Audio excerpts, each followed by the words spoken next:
Alright guys, welcome to this page of the notes, and now what we're going to get to do is some really fascinating algebra. The way that this is going to work is we're going to try to solve this system of equations by the method known as multiplication and elimination. And here's why I have to add that multiplication part. What you'll notice when you look at the equations I've given you is that none of the variables, neither the x or the y, has the same coefficient in front, and also none of them have coefficients that are opposite in sign. So we got a lot of work to do here, but that's okay. The algebra is going to help us out, and the way we're going to get set up for it is by doing multiplication. After we've multiplied both equations by something, we're hoping to eliminate a variable. Now, here's a quick, just sort of general rule, a tip when you're doing these types of problems. What you're going to want to do, how do you know which variable to eliminate? Do I want to eliminate the x's or do I want to eliminate the y's? The fastest way, the simplest way to do it is take a look at the coefficients. So the x, my coefficients are 5 and 6. Well, what is the LCM for 5 and 6? Yeah, it's 30. My coefficients for y are 4 and 3. What is the LCM of 4 and 3? Right, it's a 12. What you're going to want to do, just to make the math a little simpler on you, is eliminate the variable, right? Eliminate the variable whose coefficients have the smallest LCM.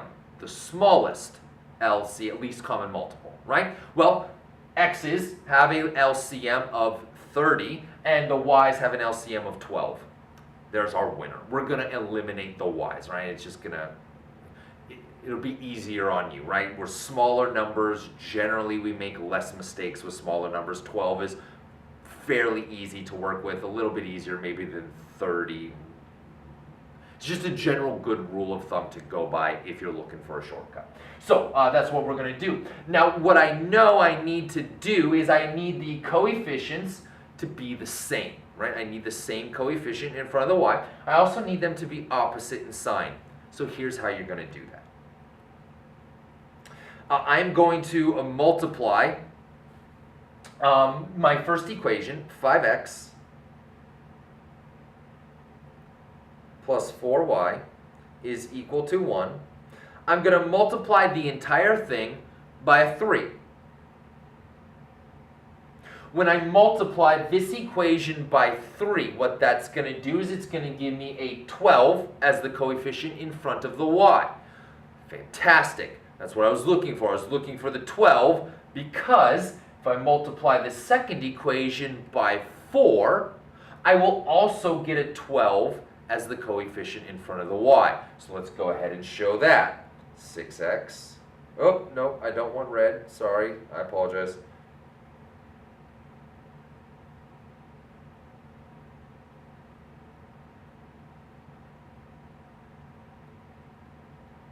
Multiply that guy by 4. Okay, again, just looking forward, hopefully what you can see is when I distribute the 3 through the parentheses, multiply everybody by 3, I wind up with a coefficient in front of the y of 12, 3 times 4. When I distribute the 4 through the parentheses, multiply everybody by a 4, I'm going to wind up with a 12 in front of the y, which is exactly what I need. I need those coefficients to be the same so that when I add these equations together, the y's drop out. Awesome. But in order to add these equations and have the y's drop out, I need one of them to be negative. Well, once again, let's work smarter, not harder. I know that when I add the equations, right, it's the y's that are going to drop out. I'm going to be left with x's. And again, most of the time, if we're going to make a mistake, it's going to be with negative signs, right, when working with negative numbers. So I want to avoid negative numbers if I can. Watch this.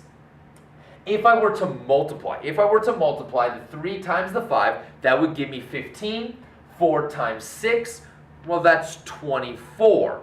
Okay, so which is a bigger number, 15 or 24? Right, 24 is the bigger number. What that means is I want this one to be negative. That way I will wind up with a negative 15, a positive 24, and when I add them together, I get a positive number. Sweet. Working smarter, not harder. Here we go. Let's try this. That's going to give me a negative 15x. It's going to give me a minus 12y and a negative 3. I'm going to wind up with a positive 24x. I'm going to wind up with a positive 12y, and I'm going to wind up with a 12 over here as well. We add those equations together, and exactly what we set out to do happens. Minus 12y plus 12y, the y's are eliminated. Hence the name of the method, multiplication, right? I multiply both equations by something. When I add them together, the variable is eliminated. Awesome. Here we go. Let's keep going. I did a lot of extra thinking ahead of time to come out with something nice. I'm going to have 15x plus a positive 24, which should give me 9x. Over here, a negative 3 plus 12 should leave me with a positive 9. Well, in order to solve this guy, 9x is equal to 9. Divide both sides by 9, and we get x is equal to a positive 1. Now, if you hadn't thought ahead and you had made the 4 negative, no problem.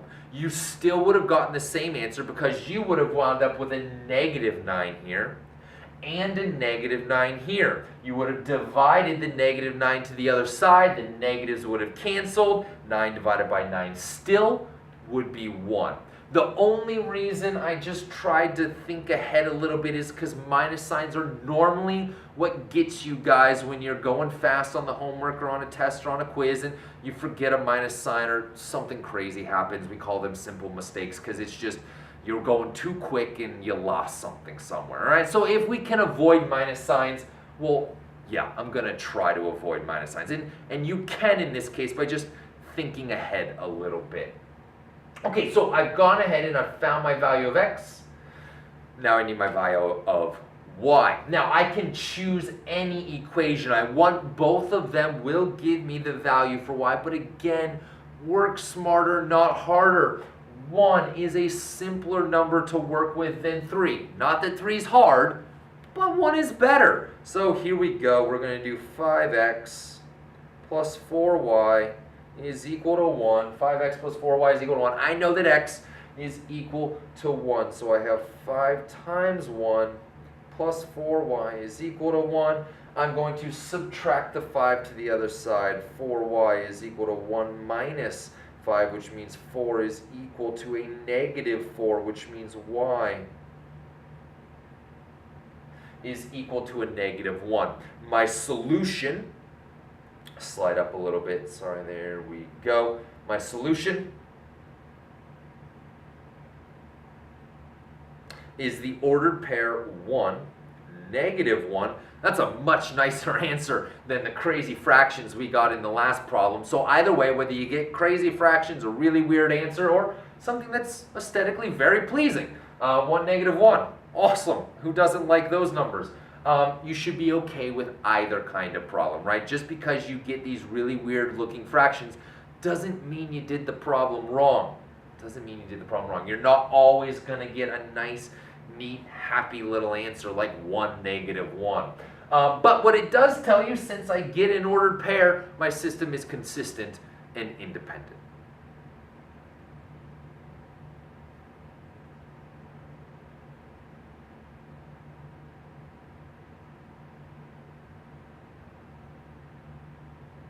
Alright, what I got for you guys on the next page of the notes is a ton more of these problems. Again, feel free to work ahead and then come on back, check your answers with what I get. So, head on over to the next page of the notes and I will meet you guys there.